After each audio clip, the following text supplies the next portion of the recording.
शङ्कराचार्यमध्यमाम् अस्मदाचार्यपर्यन्तां वन्दे गुरुपरम्पराम् அகர முதலில் வித்தெல்லாம் ஆதி பகவன் முதற்றே உலகு. நம்ம ஈகை பற்றி பார்த்தோம். ஈகைன்றது தானம்னு நம்ம எடுத்துக்கலாம். ஏன்னா நம்ம தர்மசாஸ்திரத்தில் 3 விதமான கர்மங்கள் சொல்லப்பட்டிருக்கு. யஜ்ஞம், தானம், தபஸ். இதில் வேள்வி செய்யறது அதை பற்றி பல இடங்களில் பேசியிருக்கார் வள்ளுவர். அதே மாதிரி ஈகைன்றது தானம் அப்படின்றது ரொம்ப முக்கியம். தானம் பண்ணுறது, மற்றவங்களுக்கு சேவை பண்ணுறது, பொது காரியங்கள் பண்ணுறதை பற்றிலாமும் சொன்னார். இதெல்லாம் தான தர்மங்கள்னு நம்ம சொல்கிறது சாதாரணமாக, பூர்த்த கர்மங்கள். அதுக்கப்புறம் புகழை பற்றியும் பேசியிருக்கார். நான் அதுலேருந்து எந்த பொருளும் இதில் எடுக்கலை. புகழ் எல்லாம் இறைவனுடைய புகழ்ன்ற அளவு இருந்தால் போதும். இருந்தாலும் தோன்றுது, இந்த தோன்றினாலே ஒரு புகழோடு தோன்றுங்கன்ற மாதிரிலாம் அவர் சொல்றார். அது பரவாயில்ல, அறத்தோடு வாழ்ந்தாலே புகழ் தானாகவே அது வரதான் செய்யும். அதனால தனியா நம்ம புகழை பத்தி பேசணும்னு இல்லை. அடுத்தது அருளுடைமைக்கு வருகிறோம். இதுல இருந்து ஒரு 2 குறள் நான் எடுத்திருக்கேன். இதுல அருள் சேர்ந்த நெஞ்சினார்க்கில்லை, இருள் சேர்ந்த இன்னா உலகம் புகழ். அருளுடையவர்களுக்கு இறைவனுடைய அருள் யாருக்கு இருக்கோ அந்த மாதிரி அருளோட இருக்கிற நெஞ்சத்தை உடையவர்கள் யாருக்கெல்லாம் அவர்களுடைய உள்ளத்தில அருள் இருக்கிறதோ அவங்க இந்த அறியாமையெல்லாம் இருக்கிற ஒரு உலகத்திற்கு அவங்க போக மாட்டாங்க. ஏன்னா இருள் சேர்ந்த இன்னா உலகம்ன்றார். திருப்பியும் இந்த அந்தம் தம பிரவிசந்தின்னு நம்ம ஈஷாவாசத்தை சொன்ன மாதிரி முன்னாடியே இந்த மாதிரி தான் அதை சொல்றாரு. இந்த பூ உலகமா இருக்கட்டும், இந்த சம்சாரம் எல்லாமே இருள் சேர்ந்த இன்னா உலகம் தான். அது அறியாமையும் இன்னல்களும் உள்ள இந்த உலகத்தில் அவங்க சேர மாட்டாங்க, எல்லாம் புக மாட்டாங்க, அதுக்குள்ள போக மாட்டாங்க. யாருக்கு அருள் இருக்கிறதோ. இந்த மாதிரி அருள் என்பது ரொம்ப முக்கியம். அதை நம்ம நெஞ்சத்திலையும் வளர்த்துக்கணும். நம்மளுடைய நடத்தையினால இருள் அருளும் நமக்கு இருக்கிற மாதிரி இருக்கணும். அதே மாதிரி இன்னொரு முக்கியமான விஷயம் என்னன்னா, இதுல பாருங்க, அருள் இல்லாருக்கு அவ்வுலகம் இல்லை, பொருள் இல்லாருக்கு இவ்வுலகம் இல்லாகி ஆங்கு அப்படின்னு. பொருள் இல்லாதவர்களுக்கு இந்த உலகத்துல செய்வதற்கு ஒன்றும் இல்லைன்றது உண்மைதான். நான் சொன்ன மாதிரி தர்மத்துக்கும் அர்த்தம் தான் மூலம்னு சொல்றோம் சம்ஸ்கிருதத்திலையும். தர்மம் பண்றதுக்கு நமக்கு அர்த்தம் தேவை. அதையும் ஆனா தர்ம வழியாக நம்ம சம்பாதிக்கணும். அதுதான் ரொம்ப முக்கியம். அந்த மாதிரி தர்மம் பண்ணும் பொழுது அருள் நமக்கு கிடைக்கிறது. அந்த அருள் யாரிடம் இருக்கிறதோ அவங்களுக்கு தான் அந்த உலகம்னா என்ன, அவ்வுலகம்ன்றது பரலோகத்தை தான் சொல்றார். சொர்க்கலோகம் இல்லட்டா பிரம்மலோகம்னு எடுத்துக்கணும். அங்க போனாலும் கூட அங்கேயும் இறைவனுடைய அருள் இல்லாமல் அந்த உலகத்திலேயும் நம்மளால இருக்க முடியாதுன்னு இதை பார்க்கலாம். நீங்க எங்கே போனாலும் சரி, அருள் என்பது நமக்கு தேவை. இறைவன் அருளால தான் எல்லாமே நடக்கிறது. அந்த அருளை எப்படி சேர்க்கிறதுன்னா, அதுக்கு நம்ம தர்ம காரியங்கள் செஞ்சாதான் அருள் சேரும். அதனால அந்த அருள் உள்ளவர்களுக்கு தான், இந்த மாதிரி லோகத்துக்கு போகணும்னு நினைக்கிறவங்களுக்கு கூட அருள் என்பது ரொம்ப முக்கியம். அதுக்கப்புறம் நம்ம அடுத்த புலால் மறுத்தல். இது மகாபாரதத்திலேயே நிறைய இருக்கு. இதை பத்தி புலால் உண்ணக்கூடாதுன்றத பத்தி சில பேர், ஏன்னா இது ஒரு பெரிய விஷயமா சொல்றாங்க. இதுல ஒரு சில குறள், 2 குறள் எடுத்திருக்கேன். ஏன்னா அதுல நிறைய கான்ட்ரவர்சிலாம் இருக்கு. இதுல பாத்தீங்கன்னா, தன் முன் பெருக்கற்கு தான் பிரிதூன் உண்பான் எங்கனம் ஆளும் அருள்னு கேக்குறார். இப்ப தன்னுடைய உடம்ப வளர்த்துக்கிறதுக்கு, தன் தசை உடல் இதெல்லாம் வளர்க்கறதுக்கு இன்னொரு உடலுடைய தசை, பிறருடைய தசை, மாம்சம் அப்படின்னு சொல்றது நம்ம. அதுதான் அதை தின்றவங்களுக்கு அருள் எப்படி பிறக்கும் அப்படின்ற மாதிரி கேள்வி கேட்கிறார். ஆனா இதுல முக்கியமான ஒரு விஷயம் என்னன்னா, நம்ம தர்மத்துல பாத்தீங்கன்னா எல்லாரும் வந்து புலால் உண்ணக்கூடாதுன்னு சொல்லல. அது வந்து வர்ண தர்மத்துக்குள்ள யார் என்ன சாப்பிடலான்றதெல்லாமும் அதுக்கு வந்து விதிக்கப்பட்டிருக்கு. இந்த மாதிரி எல்லாருமே வந்து புலால் உண்ணக்கூடாதுன்னு சொன்ன பௌத்தம் மாதிரி மதங்கள் எங்கெல்லாம் இப்போ பரவி இருக்கோ அங்கெல்லாம் பாத்தீங்கன்னா எல்லாருமே சாப்பிட்டு இருக்கான். ஏன்னா எல்லாருக்கும் ஒரே மாதிரி தர்மத்தை விதிக்கிறதும் சரியில்லைன்றது நம்ம ரிஷிகளுக்கெல்லாம் தெரிஞ்ச விஷயம்தான். ஏன்னா எல்லாருடைய வாழ்க்கை முறையும் ஒரே மாதிரி இருக்க முடியாது, அவங்களுடைய சூழ்நிலையும் ஒரே மாதிரி இருக்க முடியாது. யார் வந்து ஒரு போர்க்களத்துல போய் சண்டை போடுறானோ அவன் என்ன சாப்பிட வேண்டும் என்பது யார் இங்க உட்காந்து யாகம் பண்றோனோ அதே மாதிரி இருக்கணும்னு நம்ம சொல்ல முடியாது. ஒவ்வொருத்தருக்கு ஒவ்வொரு மாதிரி அவங்களுடைய, அதனால்தான் நம்ம அந்த விசேஷ தர்மம் என்பது ரொம்ப முக்கியம். இருந்தாலும் அஹிம்சையை ரொம்ப போற்றி சொல்றோம். அப்ப இத இங்க சொல்றாரு இவர் இப்படின்னா, அதுக்குதான் என்ன சொல்றாங்கன்னா, இந்த புலால் மறுத்தல்லாம் எங்க வச்சிருக்காருன்னா வள்ளுவர் ஏற்கனவே இல்வாழ்க்கையை பத்தி எல்லாம் பேசிட்டாரு. இப்ப துறவரம் வரப்போகுது. யார் வந்து துறவரத்தை ஏற்க போகிறானோ அவனுக்குதான் வந்து அஹிம்சையானது முழுமையாக சொல்லப்பட்டிருக்கு நம்மளுடைய தர்மத்திலையும். மற்றவங்களால அஹிம்சை என்பத அஹிம்சா அஹிம்சான்னு சொல்றவங்க கூட சில ஹிம்சைகள்லாம் பண்ணியே ஆகணும். உயிர் வாழ்ந்தாலே ஹிம்சை ஏற்பட்டுருது. இது சங்கரரே சொல்றாரு. ஏன்னா சாந்தோக்கிய உபனிஷத் கடைசி மந்திரம் 8வது சாப்டர் கடைசி மந்திரத்தை எடுத்தீங்கன்னா அஹிம்சன் சர்வபூதானி அந்யத்ர தீர்த்தேபியகான்னு ஒரு வார்த்தை இருக்காரு. அஹிம்சையோடு தான் எல்லா பூதங்களிடமும் நீ வாழணும் அப்படின்னு உபனிஷதே அங்க சொல்றது. இருந்தாலும் உடனே அதுக்கு ஒரு எக்ஸெப்ஷன் கொடுத்துடுறது. என்னது? அந்யத்ர தீர்த்தேபியகானா அதுல என்ன மாதிரி எக்ஸெப்ஷன்லாம் சங்கரர் சொல்றாருன்னா, இப்ப நீங்க சாப்பாடு சாப்பிடுறீங்க, அதுல சில நுண்ணுயிர்லாம் இருக்கு, அது செத்து போயிடுச்சுன்னா நம்ம ஒன்றும் பண்ண முடியாது. புழு இப்போ வந்து சாப்பாட்டுக்கு நீங்க நெருப்பு மூட்டினா கூட அந்த சுள்ளியிலேயே என்னெல்லாமோ இருக்கலாம், அதுக்குள்ள என்ன மறைஞ்சிட்டு இருக்குன்னு நமக்கு தெரியாது. நீங்க நடந்து போறீங்க, எறும்பை மீச்சிடலாம். எதை மிதிக்கிறீங்கன்னு நம்ம வந்து, அதனாலதான் சில பேர் பெருக்கிண்டே எல்லாம் போறாங்க ஜெயினர்கள்லாம் வந்து. இல்லாட்டா வந்து மூச்சு இழுக்கும் போது கூட உள்ளுக்குள்ள என்னத்தையாவது இழுத்துட்டோம்னா என்ன பண்றதுன்னு மூக்கு வாயெல்லாம் மூடிட்டு போறவங்க எல்லாமே இருக்காங்க. அந்த அளவுக்கு நம்ம வந்து அஹிம்சையை கடைபிடிக்கலாம்.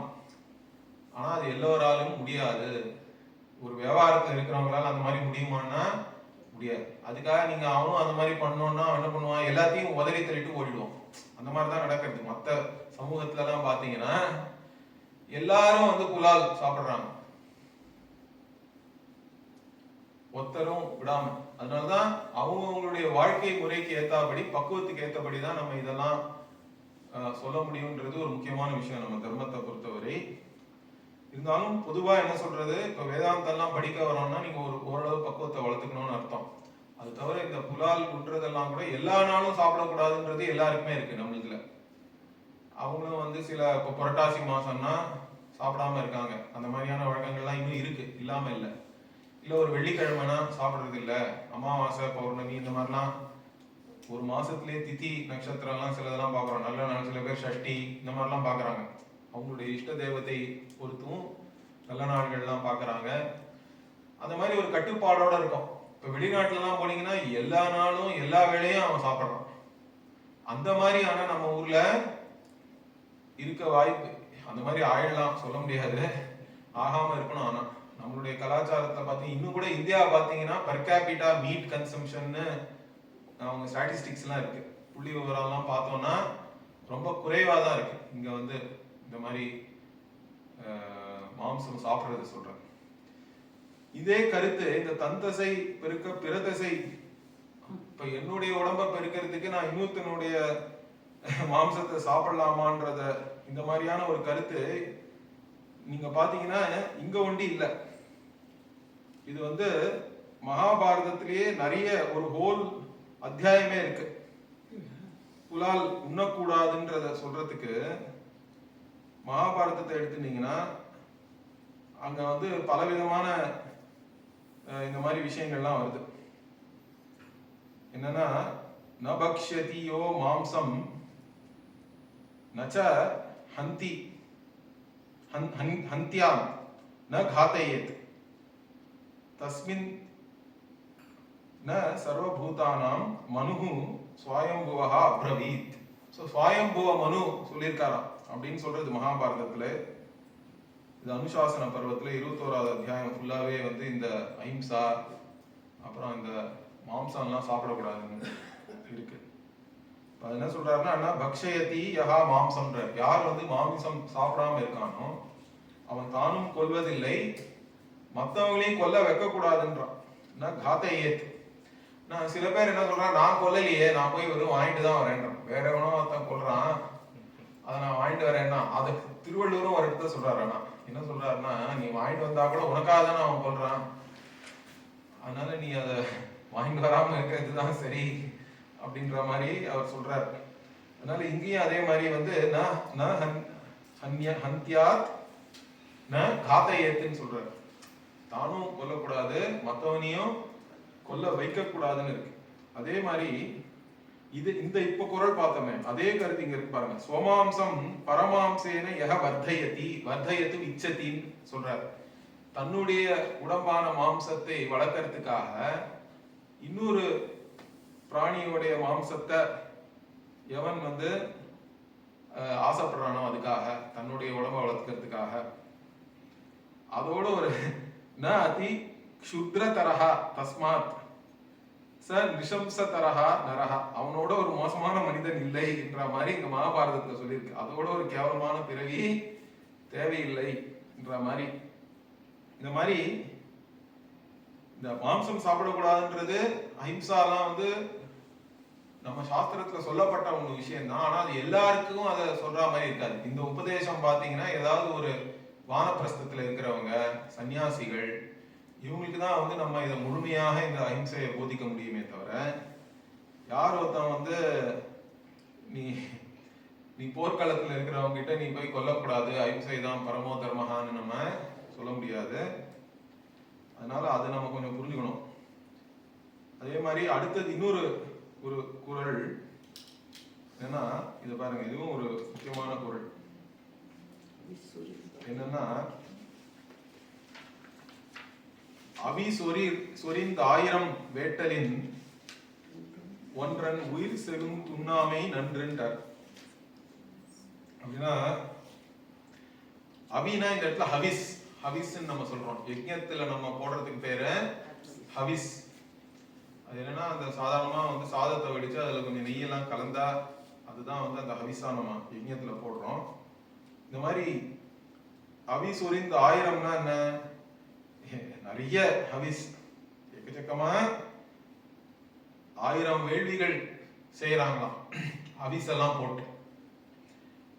அதை விட இந்த ஹவிஸ் எல்லாம் போட்ட 1000 அஸ்வமேத யாகம் 100 அஸ்வமேத யாகம் செஞ்சா ஒருத்தன் இந்திரன் ஆயிடலாம்லாம் இருக்கு.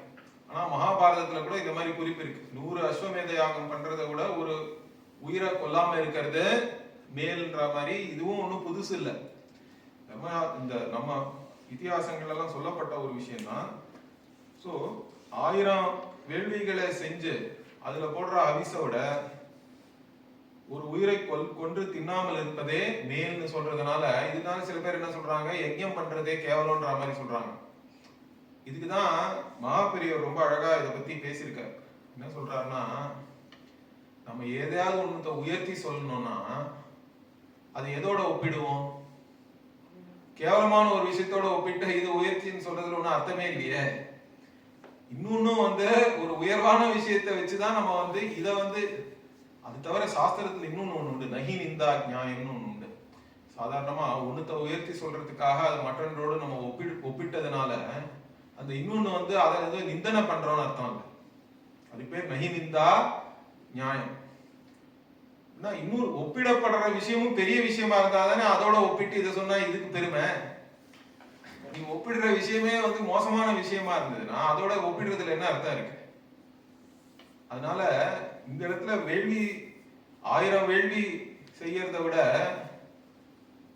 ஒரு உயிரை கொல்லாம இருக்கிறது மேல்னு சொன்னா அந்த உயிரை கொல்லாம இருக்கிறத புகழ்ந்து சொல்றதுக்காக தான் இது சொல்லியிருக்கே தவிர இதனோட அதனோட ஒப்பிடப்பட்ட வேள்வியும் அதனால உயர்ந்த விஷயமா பார்க்கப்படுறதுனாலதான் அதோட ஒப்பிட்டு இதுல சொன்ன அர்த்தம் இருக்கு. அதனால இதை ஒப்பிடுறதுனாலேயே அதெல்லாம் வந்து நீ செய்யக்கூடாதுன்ற அர்த்தத்துல இது சொல்லப்படலை. இதை செய்யாதன்றதுதான் இங்க முக்கியம். ஏன்னா இந்த செய்யாம இருக்கிறது அவ்வளவு நல்ல விஷயங்கள் செய்யறத விட கூட இது பெருசுன்னு காட்டுறதுக்கு தானே தவிர அதை பண்ணாம இருக்கிறதுக்கு இல்லைன்றது. ஏன்னா இந்த இந்த இடத்துல கொஞ்சம் குழப்பம் இருக்கு. அதனால இதுவும் வந்து ஒரு முக்கியமான ஒரு குறள். அது தவிர உற்ற நோய் நோன்றல் உயிர் குறு கண் செய்யாமை அற்றே தவத்திற்கு உரு. தவத்திற்கு உருனா என்ன? தவத்தினுடைய சொரூபம் என்ன, தவத்தின் தன்மை என்ன? இப்ப தபஸை பத்தியும் பேசுறாரு. அதனாலதான் நான் சொன்னேன் இந்த யஜ்ஞம் தானம் தபஸ் இது மூணு தான் வந்து நம்ம செய்ய வேண்டியது வாழ்க்கையில. அதனால அந்த மாதிரி யஜ்ஞ தான தபஸ் எல்லாம் பண்ணிட்டு இருந்தாதான் விவிதிஷந்தி அப்படின்னு பிரதாரணிக உபநிஷத்துலயும் சொல்றது. இந்த ஆத்மாவை தெரிஞ்சு கொள்ளணும்ன்ற அந்த ஞானம் வேண்டும்ன்ற ஆசையே எப்ப வரும்னா இந்த மாதிரி தார்மீகமாக வாழ்ந்தாதான் அந்த விவிதிஷா வரும்னு உபநிஷத் சொல்றது. யஜ்ஞேன தானேன தபசா அநாசகேன பிராமணாக விவிதிஷந்தின்னு பிருதாரணிக உபநிஷத்துல வருது. அப்படின்னா இந்த யஜ்ஞம் தானம் தபஸ் அநாசகம்னா சாப்பிடாம இருக்கிறது, அதுவும் ஒரு விதமான தபஸ் தான் வச்சுக்கோங்க. உபவாசம்லாம் இந்த மாதிரியான வாழ்க்கையெல்லாம் வாழ்ந்தாதான் இந்த ஆத்மாவை தெரிஞ்சுக்கணும்ன்ற ஆசையே ஒருத்தனுக்கு வருது. அதனால அதே தான் இங்கேயும் பாத்தீங்கன்னா அதே மாதிரிதான் போறாரு இவர். தானம் வேள்வி தபஸ் இதெல்லாம் தான். இதை பத்தி எல்லாம் பேசிட்டு துறவரத்துக்கு போயிடுவார். இதுல இருந்து உனக்கு மனம் பக்குவம் பட்டுதுன்னா அடுத்தது என்ன நிலைனா துறவரம் தான்ன்றது. அதனால இங்க அதை பத்தி சொல்றார். தபஸினுடைய தன்மை என்னன்னா தனக்கு ஒரு துன்பம் வந்தாலும் அதை பொறுத்துக்கக்கூடிய தன்மை வேண்டும், மற்றவங்களுக்கும் தீமை செய்யாமல் இருக்க வேண்டும். இதுதான் இது இருந்தாலே தபஸ் சென்டர். ஏன்னா இதுக்குள்ளேயே மற்ற எல்லா விஷயங்களும் அடங்கிவிடும். உனக்கு ஒரு கஷ்டம் வந்தாலும் நீ சாப்பிடாம இருந்தா கூட அதை பத்தி கவலைப்படாம இருக்கணும். ஒரு தபஸ்வின்னு சொல்லிட்டு ஒருவேளை எனக்கு சாப்பாடு கிடைக்கலன்னா அதுக்காக அவன் புலம்பிட்டே இருந்தான்னா மொத்தம் வந்து அவனுக்கு வந்து என்ன தபஸ்வின்னு சொல்ல முடியாதுல்ல. இந்த மாதிரி தன் உடலுக்கே கூட ஒரு வருத்தல் இருந்தாலும் அதையும் தாங்கிக் கொள்ள வேண்டும். அதே மாதிரி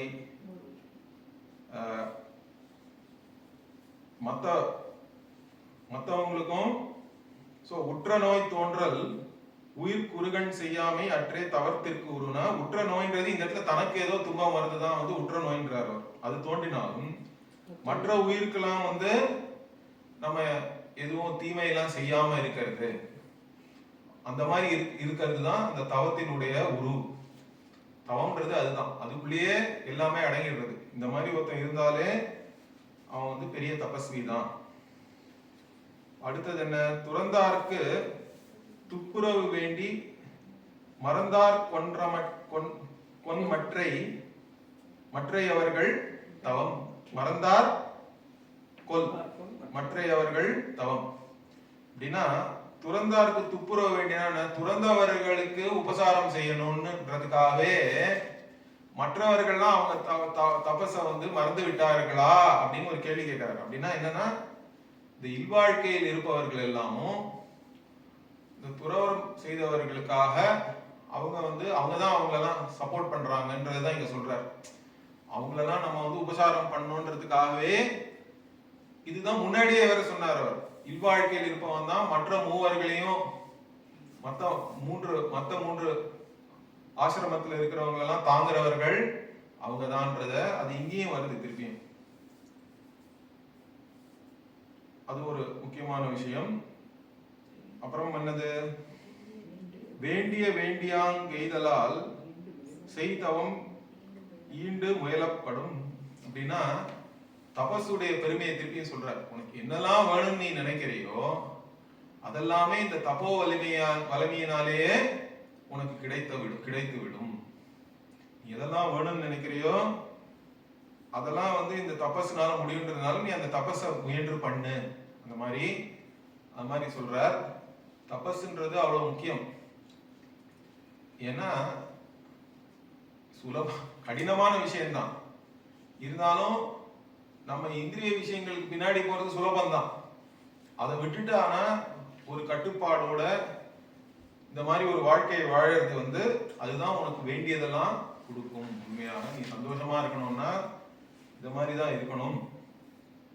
தபசுன்னா இந்த உடல் அளவுல ஒரு கஷ்டம் இருந்தாலும் உண்மையான சந்தோஷம் இதுலதான் உனக்கு. நீ எது உண்மையா வேண்டும்னு நினைக்கிறியோ அதை கொடுக்கக்கூடியது தபஸ் தான். அதனால அதை வந்து நீ பண்ணணும். அதே மாதிரி தபஸுடைய இன்னொரு முக்கியமான விஷயம் சொல்றார் ரொம்ப அழகா. தன்னுயிர் தான் அறப்பெற்றானை ஏனைய மண்ணுயிர் எல்லாம் தொழும்னு. தன்னுயிர் தான் இந்த மாதிரி எண்ணங்கள், என்னுடையது நான் என்னுடையது என்ற எண்ணம் அறப்பெற்றானேன்னா அது இல்லாத இருப்பவனை. இந்த தபஸின் வழியாதான் இந்த தபஸ்ல ஒரு முக்கியமான விஷயம் வந்து நம்ம தியாகம் பண்றத சொல்றோம். தியாகம்னா என்னது? என்னோடது நான் என்னுடையது என்ற எண்ணத்தையே விட்டுவிட வேண்டும் என்பதுதான் உயர்ந்த தியாகம். அந்த மாதிரியான தியாகம் பண்றதுக்கு ஓரளவு ஈஸ்வர ஞானமும் வேணும். ஈஸ்வர ஸ்வரூபம் என்னன்னு தெரியணும். இங்க இருக்கிறதெல்லாம் வந்து ஈஸ்வரன் கொடுத்ததுதான், என்னுடையதுன்னு சொல்ற மாதிரி எதுவுமே இல்லை. என் உடலே எடுத்துட்டா கூட ஏற்கனவே நம்ம இதை பார்த்திருக்கோம். அதுவே எங்க அம்மாவுடைய உடல் இருந்து வந்தது, எவ்வளவு பேர் சாப்பாடுலாம் போட்டு வளர்த்த உடல் இது. இதை போய் என்னுடைய உடல் என்னுடைய உயர்னு சொல்றது கூட அர்த்தமற்ற ஒரு கருத்து அது. அதே மாதிரி நான்ற எண்ணம் கூட, அந்த எண்ணம் இல்லைனாலும் நான் இருக்கேன். நீ தூங்கும் போது நான்ற எண்ணம் கூட இல்லை, ஆனா நான் ஆத்மாவாக நான் இருக்கிறேன், சைதன்ய சொரூபமா. அதனால நான் என்பதும் உண்மையா நான் என்ற எண்ணமும் நான் இல்லை. இதுதான் வந்து ரமண மகரிஷியும் நிறைய சொல்றார். நான் யாருன்னு அவர் உன்னை கேட்க சொல்றது இதுதான். இந்த நான் நீ இந்த சொல்லிட்டு இருக்கியே, அதனுடைய சொரூபம் என்ன? உண்மையா அது என்னன்னா அது எப்போதுமே இருக்கா இல்லையா அப்படின்னு பார்த்தா நான்ற எண்ணம் எப்போதுமே இல்லை. நான்ற எண்ணமும் மனசுல ஏற்படுற ஒண்ணுதான். அது ஒரு மனசினுடைய விகாரம் தானே தவிர அந்த நான் என்ற எண்ணம் இல்லைனாலும் நான் இருக்கேன், அதுதான் உண்மையான நான். அந்த நான்க்கு வந்து எந்த விதமான வரையறையும் இல்லை. அது எப்போதுமே நிறைவானதாக முழுமையாதான் இருக்கு. அந்த மாதிரி ஞானம் ஏற்பட்டாதான் இதை முழுமையா விட முடியும். அந்த மாதிரி விட்ட ஞானிகள்ல வந்து எல்லாரும் மற்றவர்கள் எல்லாம் தொழுவார்கள். அது ஒரு ஏனைய மண்ணுயிர் எல்லாம் தொழுன்ற, அதுவும் ஒரு முக்கியமான விஷயம். தபஸ், ஏன்னா அந்த தபஸினால ஞானம் ஏற்படும்ன்றது தைத்திரிய உபநிஷத்திலே இருக்கு. தபோ பிரம்மேதி சதபோ தப்யத சதபஸ்தப்த்வா இதகும் சர்வம் அஸ்ரிஜதன்னா அந்த பிருகுவள்ளியில வந்து தபஸ பெருசா சொல்லியிருக்கு. அதே மாதிரி இந்த ஒரு சில இடத்துல வந்து தபஸ்ன்றதை எப்படி எடுத்துக்கணும்னா ஞானமயம் தபஸ்ன்னு எடுத்துக்கணும். நீ ஞானத்திற்காக எடுக்கிற முயற்சி எல்லாமும் ஒரு தபஸ் தான். இப்போ ஒரு கிளாஸ்ல உட்காந்து அட்டென்ட் பண்றது கூட ஒரு விதத்துல தபஸ் தான். மற்ற எல்லா வேலையையும் விட்டுட்டு இங்க வந்து நம்ம வேதாந்தம் கேட்கறதும் வந்து அது ஞானமயம் தபஸ்ன்னு சொல்றோம். மாதிரி தபஸுக்கே பல விதமான உருவங்கள் இருக்கு. இது அந்த மாதிரி தபஸ்னுடைய பலன் என்னன்னா தன்னுயிர் தான் என்றதெல்லாம் போய்விட வேண்டும். சரி, அடுத்தது என்ன? வஞ்ச மனத்தான் படிற்றொழுக்கம் பூதங்கள் ஐந்தும் அகத்தே நகும்ட்டார். சரியா? கூடா ஒழுக்கம் இந்த அதிகாரம். இப்ப வஞ்ச மனத்தான்னா என்ன? இது வந்து இந்த கீதையிலேயே வருது. இந்த மாதிரி மித்யாச்சாரஹான்லாம் பகவான் சொல்றார். ஏன்னா அவர் என்ன சொல்றார், இந்த ஒரு வேலையும் பண்ணாம இருந்தாலே அது சன்னியாசம் சில பேர் நினைக்கிறான். ஆனா சும்மா இருக்கிறது கூட அது சுலபம் இல்லை. ஏன்னா இந்த இந்திரிய அர்த்தங்கள்லாம் உன்னை இழுத்துன்னு போயிடுமா. அப்படியே உன்னுடைய வசத்திலேயே நீ இல்ல, உன்னுடைய பிரகிருதியானது உன்னுடைய சுபாவமானது உன்னை இழுத்துன்னு போகும். அதனால வந்து ஏதோ எல்லாரும் ஈஸியா சும்மா இருந்துடலாம், அதுவே சோம்பேறித்தனத்தினால ஒரு வேலையை செய்யாம இருக்கணும்ன்றதுக்காக ஒருத்தன் சன்னியாசம் எடுத்துக்கூடாது. ஏன்னா அப்படி எடுத்துட்டா கூட என்ன ஆகும், அவன் மனசானா அந்த இந்திரிய அர்த்தங்களே நினைச்சுட்டு இருக்கான். அந்த மாதிரி இருக்கிற வந்து விமூடாத்மா மித்யாச்சாரஹான்லாம் பகவான் சொல்றார். அதே தான் இங்கேயும் இவர் சொல்றார். இந்த மாதிரி நீயும் பெரிய தபஸ்வி மாதிரி நீ வெளியில வேஷம் போட்டாலும், ஏன்னா இந்த துறவரம் யார் வேணா ஒரு ட்ரெஸ்ஸை போட்டுட்டா துறவின்னு அதனால ஒரு ஸ்டேட்டஸ் வேற வந்துடுறது. மற்றவங்க வந்து அவன் உண்மையான எவனா இல்லையான்னு நமக்கு தெரியாது. துறவி மாதிரி ஒத்துட்டு இருந்தா நம்ம மதிப்பு கொடுக்கறது மரியாதை கொடுக்கறதுன்றது நம்ம கலாச்சாரத்துல இருக்கு. அதை வந்து யாராவது அதை வச்சுன்னு மற்றவங்களை ஏமாத்தணும்னு நினைக்க கூடாது. அந்த மாதிரி ஒருத்தன் பண்ணா அந்த ஐம்பூதங்களும் அவன் உடம்புல இருக்கிற ஐம்பூதங்களே அவனை பார்த்து சிரிக்குன்னா, உனக்குன்னு ஒரு மனசாட்சி இருக்குல்ல, உனக்கு தெரியல உன்னுடைய உண்மை என்னன்னு, அதுல இருந்து யாரும் தப்பிக்கவே முடியாது. அது வந்து உன்னை குற்ற உணர்வுன்றது உனக்கு கூடா ஒழுக்கம் இருந்தா குற்ற உணர்வு பயத்துல இருந்தெல்லாம் நம்ம தப்பிக்க முடியாது. அதனால அந்த மாதிரி பண்ணக்கூடாது அப்படின்றது ஒரு முக்கியமான ஒரு விஷயம். அது தவிர என்ன சொல்றார், துறவரம் எடுத்துக்கிறதெல்லாம் நல்லதுதான்.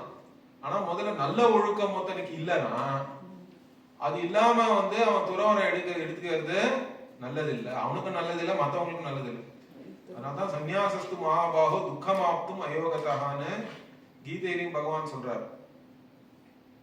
யார் சந்நியாசம் வந்து யாருக்கு யோகியதை இல்லையோ அவங்க சன்னியாசம் எடுத்துட்டா அதனால துக்கம் வருன்றது இங்கேயும் தான் வருது பாருங்க. மழித்தலும் நீட்டலும் வேண்டா உலகம் பழித்து ஒழித்து விடுன்ற அப்படின்னா உலகம் பழிக்கிற மாதிரியான ஒழுக்கங்கள்லாம் இல்லாம இருந்தாலே பெரிய விஷயம். முதல்ல அதை பண்ணு.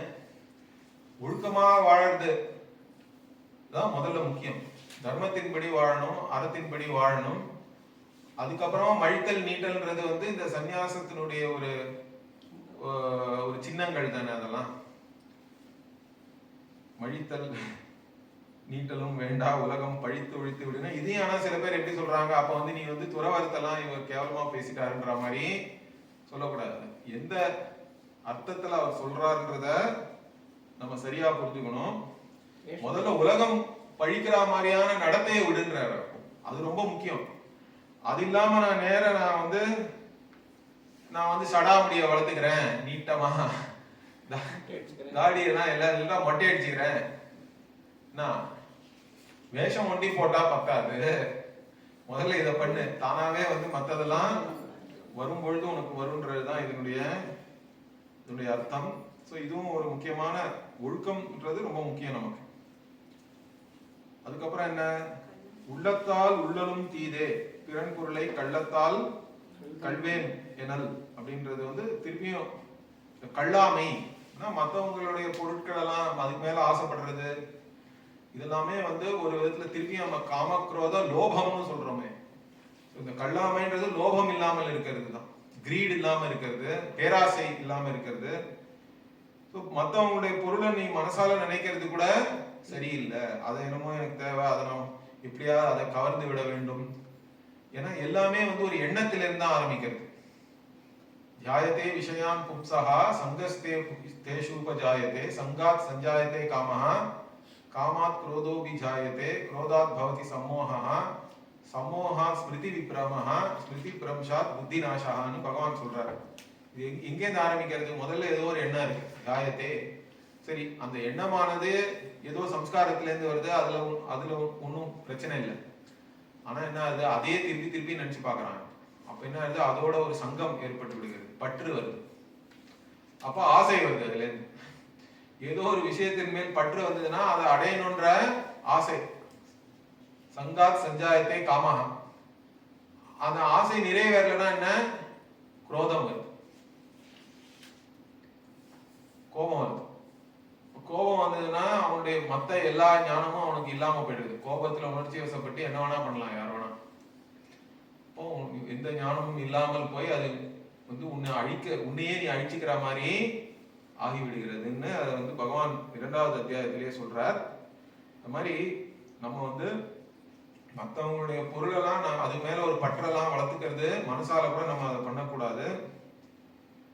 அதனால வேற எதையும் திருடி பறிக்கணும்ன்ற எண்ணமே நமக்கு வரக்கூடாது. அது ரொம்ப முக்கியம். கள்ளாமை. அப்புறம் அதிலேயே கள்வார்க்கு தள்ளும் உயிர்நிலை கள்ளார்க்கு தள்ளாது புத்தேல் உலகு. இந்த புத்தேள் உலகுன்றது நிறைய இடத்துல திருப்பி அவர் உபயோகப்படுத்துறார். என்ன, நீங்க திருடாமல் நீங்க வாழ்ந்தீங்கன்னா மற்றவங்களுடைய பொருட்கள் எல்லாம் கவர வேண்டும் என்ற எண்ணம் கூட இல்லாமல் வாழ்ந்தோம்னா என்ன, அப்ப நம்ம அதர்மம் பண்ண மாட்டோம்னு அர்த்தம். அதர்மம் பண்ணணும்னா அப்ப தர்மமா தான் உன் வாழ்க்கை நடக்கும். அதனால நீ புண்ணியத்தினால சொர்க்கலோகத்துக்கு போவேன்ற வானுலகம். திருடாதவர்கள் தான் வானுலகம் கிடைக்கும். திருடுனா என்ன ஆகும், இந்த இங்கேயே உனக்கு விரைவில் உயிர் போயிடுன்ற. அவங்களுக்கு வானுலகத்தில் போனாலும் அங்க உயிர் போகாமல் நீ நிறைய நாள் அமிர்தனாக இருப்பாய் அப்படின்றதுதான் இங்க அவர் சொல்றார். அதுவும் ரொம்ப முக்கியம். அப்புறம் வாய்மை அதிகாரத்துக்கு போறோம். இதெல்லாம் ரொம்ப பிரபலமான குறள். வாய்மை எனப்படுவது யாதெனின் யாதொன்றும் தீமை இல்லாத சொல்லல்னு சொல்றார். அதனால வாய்மைனா இது அந்த ஏற்கனவே நான் சொன்ன மாதிரி சத்தியம் வத, பிரியம் வத, ஹிதம் வத. ஹிதம் வத முக்கியமா வச்சுட்டு தான் இவர் சொல்றாரு. யாருக்கும் தீமை இல்லாத எது சொல்லி இருக்கோ ஒன்று உண்மைன்றதுக்காக நம்ம சொல்லணும்ன்ற அர்த்தம் கிடையாது. உண்மையாக இருந்தாலும் அதை இனிமையாக சொல்லணும். அதே மாதிரி பயனுள்ளதாகவும் இருக்கணும். அதை பத்தி ஏற்கனவே ஒரு அதிகாரம் வந்தது. பயனில்லாத சொற்களை சொல்றது அது வியர்த்தம் தான். அதனால ஒரு பிரயோஜனமும் யாருக்கும் இல்லை. அதனால யாருக்கும் தீமை இல்லாமல் இருக்கிற பயனுள்ள சொற்களை தான் சொல்லணும். அதுதான் ஏன்னா இந்த வாக் தபஸ்ன்னு சொல்றோம். தபஸ்லயே இந்த வாக் தபஸ்ன்றது ஒரு விதமான தபஸ். நான் சொல்வதெல்லாம் உண்மையாக இருக்கணும். அந்த மாதிரி ஒரு விரதம் எடுத்துட்டு இருக்கிறதுன்றது பெரிய விஷயம். இதுல ஒரு அளவு மேல போய் என்ன சொல்றார், பொய்மையும் வாய்மை இடத்த புரை தீர்ந்த நன்மை பயக்கும் என்றார். சில சமயம் டாக்டர்லாம் சில சமயம் பொய் சொல்ல வேண்டியிருக்கு. ஏன்னா பேஷண்ட்டுடைய நிலைமையை பார்த்து அவங்க மனசு தளர்ந்துடக்கூடாது. ஒருத்தர் யாரையாவது நம்ம அவங்கள கொஞ்சம் ஏத்தி விடணும், அவங்கள உற்சாகப்படுத்தணும்ன்றதுக்காக சில சமயம் பொய்யெல்லாம் சொல்ல வேண்டியிருக்கு. அது பரவாயில்லன்ற மாதிரி சொல்றாரு. பொய்மையும் வாய்மை இடத்த புரைத்தீர்ந்த நன்மை ஒரு நன்மை பயக்கணும். ஆனா நிச்சயமா தெரியணும் யாருக்கு நன்மை பயக்கணும்னு வேற பார்க்கணும். எனக்கு நன்மை பயக்கணுன்றதுக்காக பொய்மையும் வாய்மை எடுத்து புரைத்தீர்ந்தேன். நன்மைன்றத கரெக்டாக எல்லாருக்கும் நன்மை பயக்கிற மாதிரி இருக்கணும் அப்படின்றது ரொம்ப முக்கியம். நிச்சயமாக நன்மை பயக்கக்கூடிய விஷயம் இருந்தாலும் இதை நீ இந்த மாதிரி லைசன்ஸ் எடுத்துக்க முடியாது. இருந்தாலும் அது சொல்றார். அது தவிர என்ன சொல்றார், தன்னஞ்செறிவது பொய்யற்க பொய்த்த பின் தன்னஞ்சே தன்னை சுடும்ன்றதும் இப்ப ஏற்கனவே நான் சொன்னேன். அதான் தர்மத்தின் மதிப்பு என்னன்றது நம்ம புரிஞ்சுக்கணும். அதே மாதிரி ஏதோ ஒரு தப்பா சொல்றோம் அப்படின்னா அது தெரியாம சொல்றோன்றதே கிடையாது. எல்லாரும் சரி எது தவறு எதுன்னு தெரிஞ்சுதான் தப்பு பண்றோம். அந்த மாதிரி பண்ணனா என்ன ஆகுது, தன்னஞ்சே தன்னை சுடும்னு சொல்றார் அப்படின்னா அது ஒரு பேட் பார்கெயின். நான் சொன்ன மாதிரி அந்த மாதிரி இருந்தோம்னா நமக்கு பயம் இருக்கு, குற்ற உணர்வு இருக்கு. இதெல்லாம் இதுல இருந்து நம்ம தப்பிக்க முடியாது. அதனால தெரிஞ்சு இந்த மாதிரி பண்ணாத. இந்த மாதிரியான குணங்களுடைய மதிப்பு என்னன்னு தெரிஞ்சு அதன்படி நம்ம வாழ்க்கையை நம்ம அமைச்சுக்கணும். அது ஒண்ணு முக்கியமான ஒரு விஷயம். அதே மாதிரி நான் வாக் தபஸ்ன்னு சொன்ன பாருங்க, அதையும் இங்க சொல்றாரு. மனத்தோடு வாய்மை மொழியின் தவத்தோடு தானம் செய்வாரின் தலையிட்டர். இந்த வாக் தபஸ் ஆனது மொத்த தபஸெல்லாம் விட சிறந்தது, தானம் பண்றதை விட கூட சிறந்ததுன்னு ஏன் சொல்றோம். அதே மாதிரி இங்கேயும் இந்த மாதிரி சொல்லக்கூடாது. அதுக்காக மத்த தபஸ் எல்லாம் தேவையில்லை, தானம் பண்றது தேவையில்லைன்னு அர்த்தம். அதோட பார்க்கும் அதுவும் செய்ய வேண்டியதுதான். ஆனா அதோட கூட இதுவும் ரொம்ப முக்கியமானது. உண்மையை எப்போதுமே சொல்லணும்.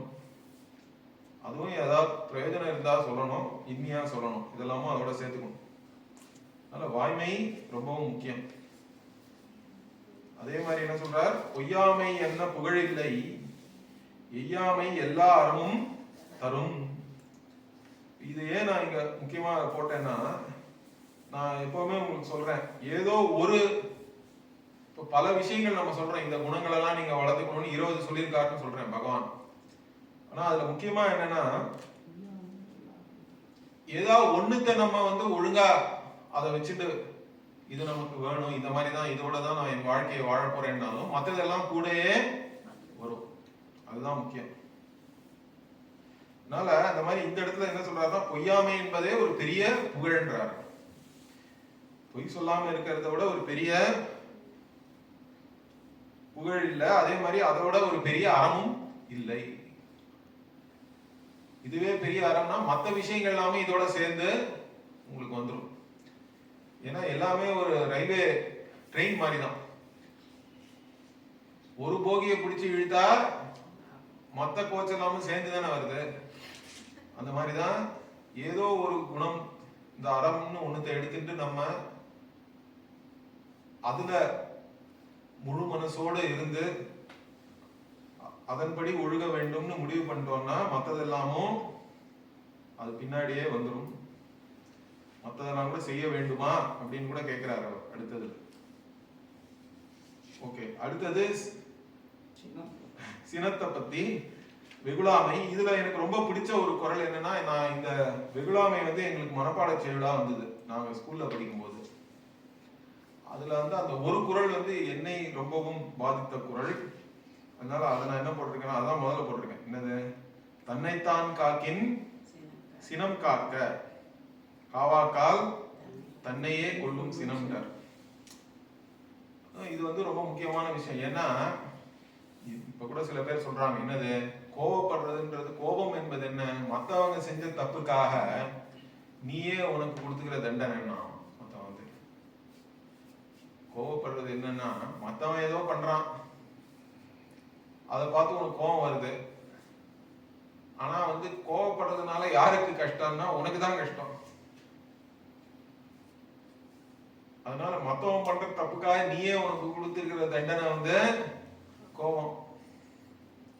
அப்ப அதனால உன்னையே உங்ககிட்ட இருந்து நீ காத்துக்கணும்னா என்ன பண்ணணும்னா சினம் காக்க. கோபப்படுறதுனால ஒன்னும் ஆயிட போறது இல்லை. மத்தவங்க எல்லாம் வேணா முன்னாடி நடிக்கலாம். கோவப்படாமலே ஒருத்தானா ஒரு யாரையாவது தண்டிக்கணும்னா கூட கோவப்பட்டு தான் தண்டிக்கணும்னு அர்த்தம் இல்லை. ஒரு சூழ்நிலையில ஒரு நடவடிக்கை எடுக்க வேண்டும் என்றால் அது கோவப்படாமலே எடுத்தா இன்னும் பயப்படுவான் மத்தவங்க அதை பார்த்து. ஆனா இவர் வந்து உண்மையாவே இந்த இப்படி சரியாக நடக்கவில்லை என்றால் அதுக்கு தண்டனை கிடைக்கும்ன்றது வேற. தண்டிக்க கூடாதுன்னுலாம் கிடையாது. தர்மம் எதுன்னு நம்ம பார்த்து பண்ணும் பொழுது உங்களுக்கு அந்த கடமை இருந்ததுன்னா அதுக்கேற்றபடி நீங்க பண்ணணும். நீதி வழங்குற கடமை உங்களுக்கு இருக்குன்னா அது பண்ணணும். அதுக்காக கோபத்தினால பண்ணணும்னு இருக்கக்கூடாது. கோபம் வரும்போது எது நல்லது எது கெட்டதுன்னே தெரியாம போயிடுது, உணர்ச்சி வசப்பட்டோம்னா. அதனால என்ன ஆயிடுறது, உங்களுக்கும் கஷ்டம். கோபப்பட்டா நம்ம உடல்நிலையும் பாதிக்கப்படுறதுன்றதுனால நமக்கு தெரிஞ்ச விஷயம்தான். உடல் அளவுல கூட மனசளவுலயும் அது பிரச்சனை தான். அதனால முதல்ல வந்து இந்த சினமானது உன்னையே கொண்டு விடுன்றாரு. அதனால உன்னை காத்துக்கணும்னா சினத்தை காக்க வேண்டும். சரி, அது மாத்திரம் இல்ல, என்னது அடுத்தது என்ன சொல்றாரு? சினம் என்னும் சேர்ந்தாரை கொல்லி இனம் என்னும் ஏமப்புனையை சுடம். இந்த சினம் யாரிடம் வந்து சேருகிறதோ, கரெக்டா, அந்த மாதிரி ஆள்கிட்ட வந்து என்ன ஆகும், அவனை மாத்திரம் அது வந்து கொல்லாது, அவனுடைய இனத்தையும் சேர்த்து கொன்று விடுன்ற. ஏன்னா இனம்ன்றது உன்னுடைய துணை.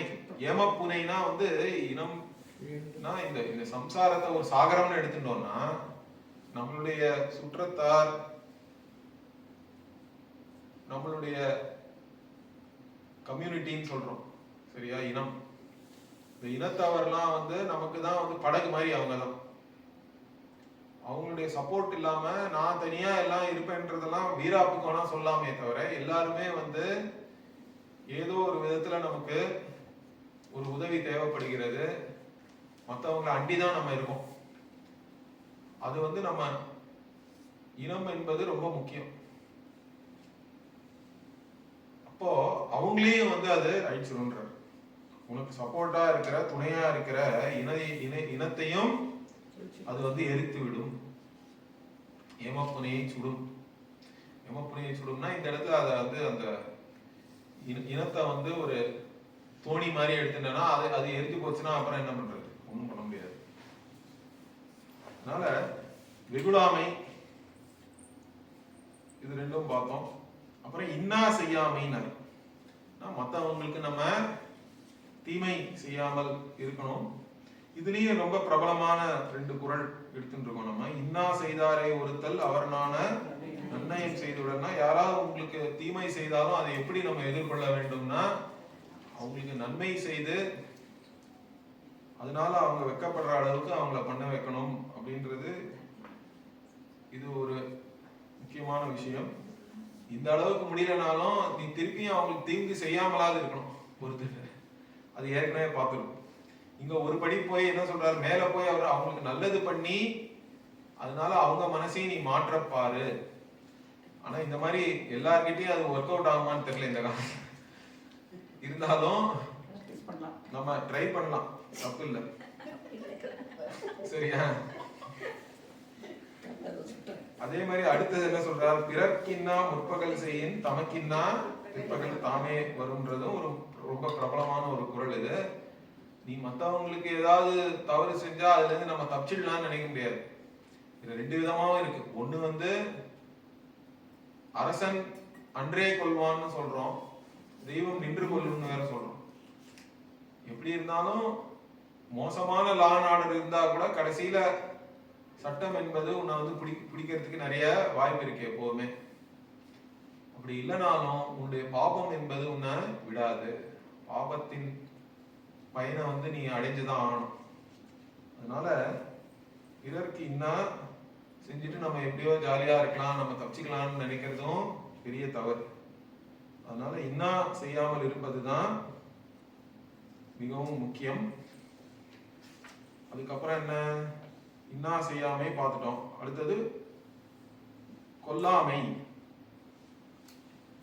அதுல என்ன சொல்றார், பகுத்துண்டு பல்லுயிர் ஓம்புதல் நூலோர் தொகுத்தவற்றுள் எல்லாம் தலை. இதுவும் ஒரு பிரபலமான குறள். நூலோர் தொகுத்தவற்றுள் எல்லாம் தலைனா என்ன அர்த்தம்? நூலோர் நீங்க சொல்றது தர்மசாஸ்திரத்தை தான் அவர் சொல்றார்.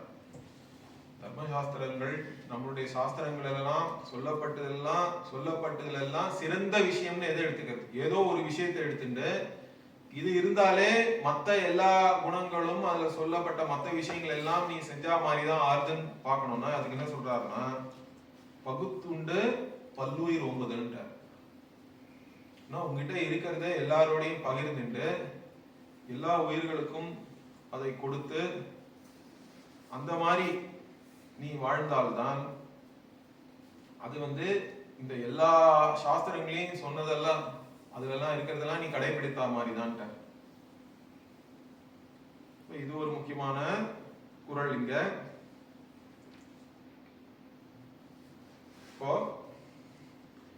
எல்லா விதமான அறத்திலும் இதுதான் மேலானது. எல்லா உயிர்களையும் காக்கணும், நம்ம கிட்ட இருக்கிறதெல்லாம் பகிர்ந்து எல்லாருக்கும் கொடுத்து எல்லாரையும் காக்கணும்னு இவ்வளவு தூரம் சொல்லியாச்சு. இதெல்லாமே ஓரளவு துறவிகளுக்கும் பொருந்தும், ஒரு சிலதெல்லாம் இல்லறத்தில் இருப்பவர்களுக்கும் பொருந்தும். இப்ப கடைசியில எங்க வராருன்னா மெய் உணர்வை பத்தி பேச போறார். ஆனா அதுக்கு முன்னாடி ஏற்கனவே நம்ம என்ன சொல்லியிருக்கோம், இந்த சாதன சதுஷ்டயத்துல நித்யா நித்திய வஸ்து விவேகம் அப்படின்றது ரொம்ப முக்கியம். எது நித்தியம் எது அனித்தியம்னு தெரியணும். நித்தியத்தை தான் நான் தேடுறேன்றதுலயும் ஒரு நிச்சயம் இருக்கணும். அதனால இங்க நிலையாமையை பத்தி பேசுறாரு இவர். இதுவும் ரொம்ப, அதனால இந்த நித்யா நித்திய வஸ்து விவேகம் தான் இங்க நிலையாமைன்னு பேசுறார். இதுல என்ன சொல்றார், நில்லாதவற்றை நிலையின என்று உணரும் புல்லறிவாண்மை கடைன்றார். எது நிலையானது இல்லையோ அத போய் நிலைத்த பொருள் அப்படின்னு நினைக்கிறது. எது அனித்தியமோ அதை போய் நித்தியம் நினைச்சுட்டு எல்லாரும் அப்படிதான் இருக்காங்க. 99% மக்கள் அனித்தியமான விஷய சுகத்துக்கு பின்னாடிதான் போறாங்களே ஒழிய நித்தியமான ஆத்ம சுகத்தை தேடி வருதில்லை. அதுதான் இவங்க சொல்றார். அனித்தியமான பொருளை போய் நித்தியம்னு நினைச்சுட்டு அந்த மாதிரி நினைக்கிற அறிவு இருக்கே, அது மிகவும் கடைனா என்ன, இருக்கிறதுலே மோசமானதுன்னு அர்த்தம். அது பெரிய அஞ்ஞானம். அது தவிர அடுத்து என்ன சொல்றார்? நெருநல் உளன் ஒருவன் இன்றில்லை என்னும் பெருமை உடை திவ் உலகு அப்படின்னு இதுவும் வந்து நில்லாமையை பத்தி ரொம்ப அழகா சொல்றார். இந்த உலகத்துல அடுத்த கணமே இருக்குமா இல்லையான்னு தெரியல. எல்லாம் எவ்வளவு விஷயங்கள் நம்ம அந்த மாதிரி பாக்குறோம். உயிரும் அப்படிதான் இருக்கு. இல்ல என்னத்தையும் ஒரு கோட்டையை கட்டுறோம், வீடை கட்டுறோம், என்னெல்லாமோ கட்டுறோம், கார் வாங்குறோம், எல்லாமே எப்போதுமே இருக்கும்னு நினைச்சுட்டு இருக்கோம் எல்லாரும். ஆனா ஒரு சுனாமி வந்துருது, ஒரு பூகம்பம் என்னெல்லாமோ வருது, வெள்ளம் வந்துடுறது, எதுவுமே நம்ம நிலையானதுன்னு இந்த உலகத்துல எதுவும் சொல்ல முடியாது. அதனால நிலையானதுன்னு நினைச்சுட்டு என்னெல்லாமோ பண்ணிட்டு இருக்கோம். அதனால இந்த உலகத்தினுடைய இயல்பு என்ன? நேத்து ஒண்ணு இருக்கு, நேத்து ஒரு ஆள் இருந்தான், இன்று ஆனா அவன் இல்லாம போயிடும். நேற்று இருந்தான், இன்று இல்லை அப்படின்றதுதான் நம்ம கண்கூடா பார்க்கணும். அப்படி இருந்தாலும் நாம எப்போதுமே இருப்பேன்னு நினைச்சிட்டு இருக்கான் ஒருத்தனும். இதுதான் வந்து அந்த யக்ஷ பிரஷ்னம்னு ஒண்ணு இருக்கு மகாபாரதத்துல. அது அந்த யக்ஷன் வந்து தர்மபுத்திரன் கிட்ட கேட்கறான். மத்தவங்க எல்லாம் வராங்க ஒரு இடத்துல தண்ணி குடிக்கிறதுக்காக. எல்லாரும் பாண்டவர்கள்லாம் வனவாசத்துல தாகத்தோட இருந்தப்ப ஏதோ ஒரு சரி தண்ணி எங்க இருக்குன்னு பாத்துட்டு வரேன்னு போனான். ஒவ்வொருத்தனும் போனா யாரும் திரும்பியே வரல. கடைசியில தர்மபுத்திரன் போய் பார்த்தா அவங்க எல்லாம் அங்க செத்து கிடக்காங்க. ஏன்னா அவங்க எல்லாம் வந்து அந்த யக்ஷன் வந்து நான் கேட்கிற கேள்விக்கு பதில் சொல்லிட்டு தான் இங்க தண்ணி குடிக்கணும்ன்றான். ஆனா அவங்க அதெல்லாம் கேட்காம எனக்கு தாகமா இருக்குன்னு அவங்க யக்ஷன் கேட்கறத சொல்லாம தண்ணி குடிக்க போறாங்க. அதுக்கப்புறம் மூர்ச்சையா விழுந்துடுறாங்க. தர்மபுத்திரனா யக்ஷனோட அவன் கேட்கிற கேள்விக்கெல்லாம் யக்ஷ பிரஷ்னம் தான் அது பேரு. அவன் கேட்கிற கேள்விக்கெல்லாம் பதில் சொல்றான். அதுல ஒரு கடைசியா ஒரு கேள்வி வருது, இந்த உலகத்திலேயே ஆச்சரியமான விஷயம் என்னன்னு கேட்கறான். அதுக்கு என்ன தர்மபுத்திரன் என்ன சொல்றான்? எல்லாரும் வந்து இங்க செத்து போயிட்டே இருக்காங்க, இந்த உலகத்துல செத்து மடிந்து கொண்டே இருக்கிறார்கள். இருந்தாலும் அதெல்லாம் பார்த்து கூட எனக்கு அந்த கதி வரும்னு யாரும் நினைக்கிறது இல்லை. நான் எப்போதுமே இருப்பேன்னு அந்த எண்ணம் இருக்கேன்றான். ஆனா அதுவும் ஒரு முக்கியம். அப்ப அது என்னத்தை காட்டுறதுன்றதை நம்ம யோசிக்கணும். அதனாலதான் ஏன்னா என்னுடைய அழிவை வந்து நான் நினைச்சு பார்க்கவே முடியலன்னா அது என்னத்தை காட்டுறதுன்னா உண்மையா என்னுடைய சொரூபம் வந்து அமிர்தமான சொரூபம்ன்றதான் அது காட்டுறது. அதனாலதான் உன்னால அந்த மாதிரி நினைச்சு பார்க்கவே முடியல. நான் எப்போதுமே இருப்பேன்னு தான் நினைக்கிறான் எல்லாரும். கூட இருக்கிறவங்கலாம் போயிட்டே இருந்தா கூட அது காரணம் என்னன்னா உன் சொரூபம் அப்படி இருக்கு. உன்னுடைய சொரூபம் வந்து மரணத்துக்கு உட்படாத சொரூபம்.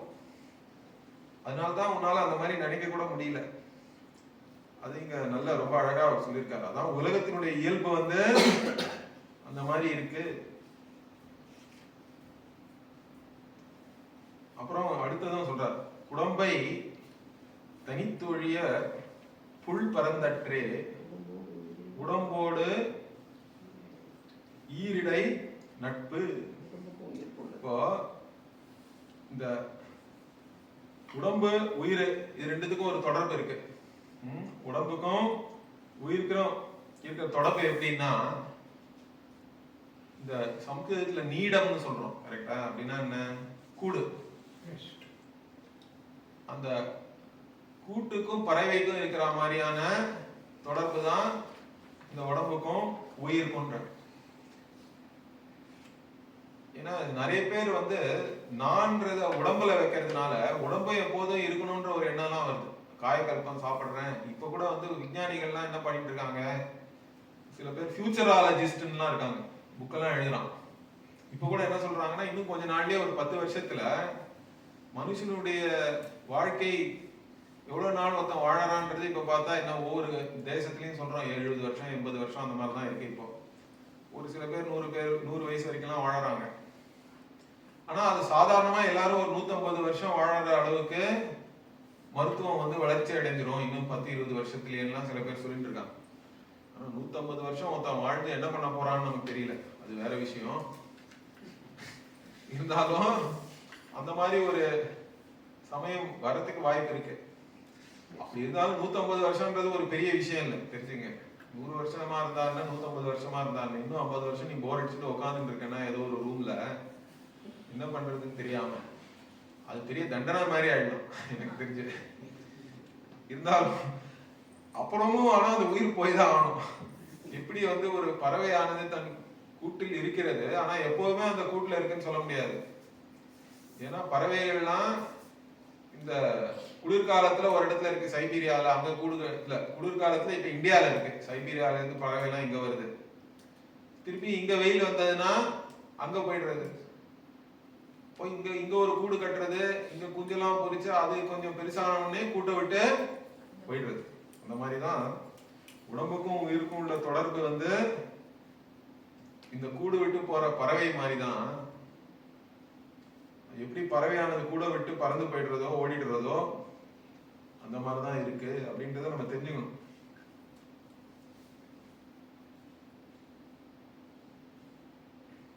சரி, உடம்போடு உயிரோடு உடம்புக்கும் உயிருக்கும் இருக்கிற நட்பு இந்த மாதிரி தான் சொல்லிட்டார். அடுத்தது என்ன, இன்னொரு இல்லாமை. உறங்குவது போலும் சாக்காடுறங்கி விழிப்பது போலும் பிறப்புன்ற, இதுவும் ஒரு முக்கியமான விஷயம். உபநிஷத்துலயும் இது இருக்கு. ஏன்னா இந்த தூங்குறது அப்புறம் அங்க சொப்னம் காண்றது, இதுதான் திருஷ்டாந்தமா பிருஹதாரண்யக உபநிஷத்து தருது. கௌஷிதகி உபநிஷத்துல கூட இந்த மாதிரி இதை பத்தி பேசப்பட்டிருக்கு. ஏன்னா தூங்கும் போது என்ன ஆகுது, நம்மளுடைய இந்திரியங்கள்லாம் மனசோட சேர்ந்து பிராணன்ல லயமாயிடுது. இந்திரியங்கள்லாம் வேலை செய்யல, பிராணனோட சேர்ந்துடுறது. ஆனா ஒரே விஷயம் என்னன்னா, பிராணன் உடம்ப விடல. பிராணன் உடம்புலயே இருக்கிறதுனால நீ எழுந்தும் போது திருப்பி என்ன வருது, லயமான மனசு இந்திரியம் எல்லாம் போய் அந்தந்த கோலகத்திலேயே போய் உட்காந்துக்கிறது தான் திருப்பியும் ஒழுங்கா. அப்ப திருப்பியும் அந்த இடத்துல அது வேலை செய்யறது. அதனால நீ அதே உடம்புல எழுந்துட்டு விவகாரம் பண்ற. சாகும் போது இதேதான் ஆகுது அப்படின்றது உபனிஷத்து சொல்றது. சாகும் போது என்ன ஆகுது, ஒவ்வொரு இந்திரியமும் அந்தந்த இடத்துல வேலை செஞ்சுட்டு இருக்கிற தேவதை அங்க விட்டுட்டு ஹிருதயத்துக்கு வந்துடுறதாம். அப்படின்னா என்ன, சாக கிடக்கிறவன் முதல்ல அவனுக்கு பேச்சு போயிடுறது, மூச்சு போறதுக்கு முன்னாடி நிறைய விஷயம் போயிடுறது. முதல்ல கரெக்டா பேச்சு போயிடுறது, கண்ணு பார்க்க மாட்டேங்கிறது, காது கேட்கல, இந்த மாதிரிலாம் சொல்றோம். ஒன்னொன்னா நின்றுட்டே போறதுன்னா என்ன, அந்தந்த தேவதை, ஏன்னா அந்த தேவதையினுடைய அருளாக தான் ஒவ்வொரு இந்திரியமும் இயங்குறதுன்றது நம்மளுடைய நம்ம அப்படிதான் புரிஞ்சுட்டு இருக்கோம். சரியா, அதுதான் அப்படிதான் நம்ம வேதமும் சொல்றது. அப்படி இருக்கிறதுனால அந்தந்த தேவதைகள்லாம் அதுல இருந்து போயிடுறதாம். சரி, இவனுடைய நேரம் வந்துடுத்து, உன்னுடைய கர்மா முடிஞ்சிடுத்துன்னா அதெல்லாம் ஒன்னா திருப்பியும் பிராணனோட தான் சேர்ந்துடுறது.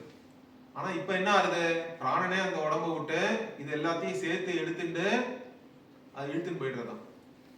இழுத்துன்னு போய் வேற ஒரு உடம்புல எல்லாரும் வெயிட் பண்ணிட்டு இருக்காங்க, நீங்க வாங்கோ வாங்கன்னு வரவேற்கிறதுன்றதெல்லாம் வருது. உபநிஷத்து அப்படிதான் சொல்றது. அதே தேவதைகள் இன்னொரு இடத்துல, நீ இப்ப இன்னொரு இடத்துல பிறக்கணும்னா அந்த உடம்புல உன்னை எப்படி ஒரு ராஜா ஒரு இடத்த விட்டு போறாருன்னா, அப்ப எல்லாரும் அவருக்கு வழி அனுப்பி வைக்கிறாங்கல்ல, நல்ல மேலதாளத்தோட வழி அனுப்புதலும் மேலதாளத்தோட பண்றாங்களாம்.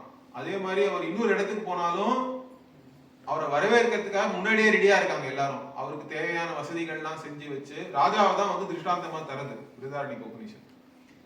ராஜா எல்லாரும் வரவேற்று அப்புறம் அவருக்கு எல்லா வசதியும் பண்ணி தரோமே, அந்த மாதிரிதான் இந்த ஜீவனானது ஒரு உடம்ப விட்டுட்டு போகும்போது எல்லாரும் வழி அனுப்பி வைக்கிறாங்களாம் தேவதைகள்லாம். இன்னொரு உடம்புக்குள்ள அது போகும்போதும், வா நீ தான் பிரம்மனே வந்திருக்க அப்படின்னு சொல்லி வரவேற்று, அப்புறம் அவங்க அந்த உடம்புல அந்தந்த இடத்துல போய் செட்டில் ஆயிடுறாங்களாம் அந்த தேவதைகள்லாம். அப்படிதான் நடக்கிறதுன்றது. இவரும் கிட்டத்தட்ட அதான், உறங்குவது போலும் சாக்காடு உறங்கி விழிப்பது போலும் பிறப்புன்றார். சாகிறது உறங்குற மாதிரிதான். அப்ப அதே மாதிரிதான் லயமாறது எல்லாமே. பிறப்புன்றது இந்த உடம்புல நீ விழிக்கிறதுக்கு பதிலா வேற ஒரு உடம்புல போய் உனக்கு விழிப்பு வந்துகிடுது அப்படின்னு அதே கருத்தை அவர் சொல்லியிருக்கார். இதுல இருந்து என்னன்னா, இந்த உடம்பு மேலெல்லாம் பெரிய பற்று வளர்த்துக்க கூடாது, இதெல்லாம் நிலையானது இல்லை அப்படின்றத நம்ம தெரிஞ்சுக்கணும். சரி, அடுத்தது என்ன சொல்றார், நிலையாமையை பார்த்துட்டோம். இப்ப துறவுக்கு வந்துட்டோம் கடைசியில. இது எல்லாமே சொல்லி, ஏன்னா ஓரளவு நித்தியானித்திய வஸ்து விவேகம் இருந்து எல்லார் மேலேயும் கருணையை வளர்த்துண்டு புலால்லாம் உண்ணாம இருந்து மற்ற உயிர்கள் எல்லாம் வந்து கொல்லாமல் வதைப்படுத்தாமல் இம்சிக்காமல் இருக்கிறவன் தான் துறவுக்கு தகுதியாக இருக்கிறவன். இந்த குணங்கள் எல்லாம் சொல்லிட்டு தான் இப்போ துறவை சொல்லிட்டு தான் மெய் உணர்வை பத்தி சொல்றாரு. இதுவும் வந்து நம்ம சாதாரணமா நம்ம சம்பிரதாயத்தை என்ன சொல்றோம், தான் சந்நியசிய சிரவணம் குறியாத்துன்னு சொல்றது. வேதாந்தம் படிக்கிறதுக்கு சன்னியாசம் வாங்கிட்டு பண்ணுன்னு சொல்ற வழக்கம் இருக்கு. அப்படி இல்லைனாலும் கர்ம பலத்தையாவது தியாகம் பண்ணிட்டு தான் யோக புத்தியோட இருக்கிறவன் தான் வேதாந்த சிரவணம் பண்ணுன்றது தான் இருக்கு. அதனால அந்த தியாகம் அப்படின்றது முக்கியம். இது துறவை பத்தி இப்ப பேசுறார். துறவை பத்தி பேசும்போது என்ன சொல்றார், யாதனின் நீங்கியான் நோதல் அதனின் அலன் அப்படின்னு துறவை பத்தி சொல்றார். என்ன அர்த்தம்னா, நம்ம எதெல்லாம் திறந்துட்டோமோ இதை பத்தி எனக்கு இனிமேலேருந்து கவலை இல்லை, இதை பத்தி இது எனக்கு தேவையில்லை, இது எனக்கு தேவையில்லை, இல்லட்டா தேவையில்லைன்னா அதுக்காக உனக்கு வெறுக்கணும்ன்ற அர்த்தம் இல்லை. ஏன் ஒன்று எனக்கு தேவையில்லை, ஏன்னா உன்னுடைய விவேகம் அப்படி இருக்கு. ஏன் இது இருந்தாதான் எனக்கு சந்தோஷம்ன்ற எண்ணம் எனக்கு இல்லாம போயிடுது. சரியா? எந்த ஒரு பொருள் மேலேயுமே இது இருந்தாதான் நான் சந்தோஷமா இருக்க முடியுன்ற எண்ணம் இல்லைனாலே உனக்கு அது தேவையில்லைன்னு ஆயிடுறது. அதை நீ திறந்துட்டேன்னு அர்த்தம், அவ்வளவுதான். அதுக்காக அது இருந்தா இருந்துட்டு போட்டோம், அதை வெறுத்து ஒதுக்க வேண்டும்ன்றதும் ஒரு பிரச்சனை தான். அது இருக்கக்கூடாதுன்னு நினைச்சாலும் கஷ்டம். இது இருந்தா என்னால சந்தோஷமா இருக்க முடியாதுன்னு நினைக்கிறதும் துறவு கிடையாது, அதுவும் கஷ்டம். இது இருக்கிறதுனால என்னுடைய சந்தோஷம் வந்துட போறது இல்லை, இல்லாம போயிட போறது இல்ல. இது இல்லாததுனால என்னுடைய சந்தோஷம் இல்லாமல் போறதும் இல்லைன்ற மாதிரி இருக்கணும். இருந்தாலும் இல்லைனாலும் எனக்கு எந்த விதமான பாதிப்பும் இல்லைன்ற ஒரு நடுநிலை, இல்லட்டா உதாசீனம்னு சொல்றாதான். உதாசீன பாவம் இருக்கிறது தான் சிறந்தது. அந்த மாதிரி எந்தெந்த பொருட்கள் மேலாம் உனக்கு அந்த மாதிரி உதாசீனமான எண்ணம் இருக்கோ அந்த பொருளால உனக்கு இனிமேல துன்பமே வர முடியாதுன்ற. எவ்வளவுக்கு எவ்வளவு அந்த மாதிரி நீ வந்து பொருட்கள் மேல் பற்ற விட்டுட்டே போறியோ அவ்வளவுக்கு எவ்வளவு உனக்கு துன்பம் என்பதே இருக்க முடியாது. ரொம்ப அழகா அதை சொல்லியிருக்காரு. சோ துறவுன்றது இந்த பொருட்களால எனக்கு சந்தோஷத்தை கொடுக்க முடியாதுன்ற அதை சரியா புரிஞ்சுக்கணும். இதை வந்து சுவாமிஜி வந்து ஆப்ஜெக்டிவிட்டின்னு சொல்லுவார். அதுதான். ஏன்னா இல்லட்டா நம்ம சோபனாத்தியாசம்னு சொல்லிடுறோம் சம்ஸ்கிருதத்துல. ஜீவ சிருஷ்டி சோபனாத்தியாசம்னா இது இருந்தாதான் என்னால சந்தோஷமா இருக்க முடியும் நினைக்கிறதே ஒரு அஞ்ஞானம் தான், ஒரு மோகம். அதுதான் சோபனாத்தியாசம்னு சொல்றோம். அத்தியாசம்னா இல்லாத ஒன்றை இருக்கிற மாதிரி பாக்குறது. சோபனம்னா என்ன, இதுதான் என்னமோ எனக்கு எல்லாத்தையும் கொடுக்க போறது, இது இருந்தாதான் என்னால சந்தோஷமா இருக்க முடியும் நினைக்கிறது தான் அங்க சோபனம்னு சொல்றோம். அந்த மாதிரியான ஒரு தன்மை வந்து எந்த பொருளுக்குமே உண்மையா கிடையாது. ஏன்னா சந்தோஷம்ன்றது ஒரு பொருளும் இல்லை, எந்த பொருளுடைய குணமும் இல்லை. அப்படி இருந்தா எல்லாரும் மார்க்கெட்டுக்கு போய் டெய்லி நீங்க வந்து 2 கிலோ 5 கிலோன்னு வாங்கிட்டு வந்துட்டே இருக்கலாமே. அது எந்த பொருளும் இல்லை, எந்த பொருளுடைய குணமும் அது இல்லை. அதே மாதிரி அது தவிர வந்து ஏதோ ஒரு பொருள் தான் சந்தோஷம் தரும்னா எல்லாருக்கும் அந்த மாதிரி தரது இல்லையே.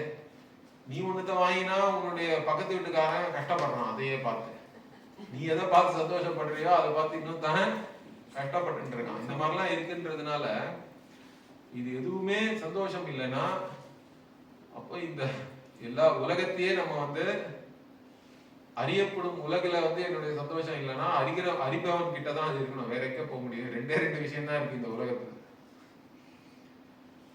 அதனால அதை தெரிஞ்சுக்கணும். அது தெரிஞ்சிட்டாலே துறவு என்பது இயற்கையாகவே ஏற்பட்டு விடும். அதுக்கப்புறம் என்ன சொல்றார், அடல் வேண்டும் ஐந்தன் புலத்தை விடல் வேண்டும் வேண்டியவெல்லாம் ஒருங்கு அப்படின்னு. இப்போ திருப்பி இந்த 5 புலன்களை அடக்கிறத பத்தி தான் கொண்டு வர. துறவியா இருக்கிறவனுக்கு வந்து இந்த ஐம்புலன்களில் உள்ள அதனுடைய உணர்ச்சிகள் எல்லாம் இல்லட்டா அது வந்து அந்த விஷயத்தையே நோக்கி போயிட்டு இருக்கு பாருங்க, அதை அடக்க வேண்டும். அதே மாதிரி எல்லா தேவைகளும் அதுல இருந்து போயிடும்ன்றார். அந்த மாதிரி இருந்தாலே என்னது, வேண்டியவெல்லாம் விடல் வேண்டும்ன்றார். ஐம்புலத்தை நீ அடக்கிட்டா எனக்கு இது வேணுன்ற எண்ணமே இல்லாமல் போய்விடும். ஏன்னா இது வேண்டும்னு நினைக்கிறது தானே வந்து வேண்டுதல் வேண்டாமைகளான்னு இறைவனை சொல்றோமே. உனக்கும் அதனால என்ன ஆகுது, எனக்கு இது வேண்டும்னு நினைக்கிறதே துன்பம் தான். அதுவே ஒரு அஞ்ஞானம், மோகம். அது இல்லாம இருக்கணும்னா என்ன, ஐம்புலன்களை அடக்காமல் அது வந்து உனக்கு வரவே முடியாது அப்படின்றதுனால புலனடக்கமும் துறவரத்துல திருப்பியும் சொல்றாரு அதை முக்கியமா. சரி, இதுக்கப்புறமா இன்னும் கொஞ்சம் இருக்கு, நம்ம என்ன பண்ணலாம்னா, சரி இது அடுத்த வகுப்புல பார்ப்போம். ஓம் பூர்ணமத பூர்ணமிதம் பூர்ணாத் பூர்ணமுதச்யதே பூர்ணஸ்ய பூர்ணமாதாய பூர்ணமேவாவசிஷ்யதே. ஓம் சாந்தி சாந்தி சாந்தி. ஹரி ஓம் ஸ்ரீ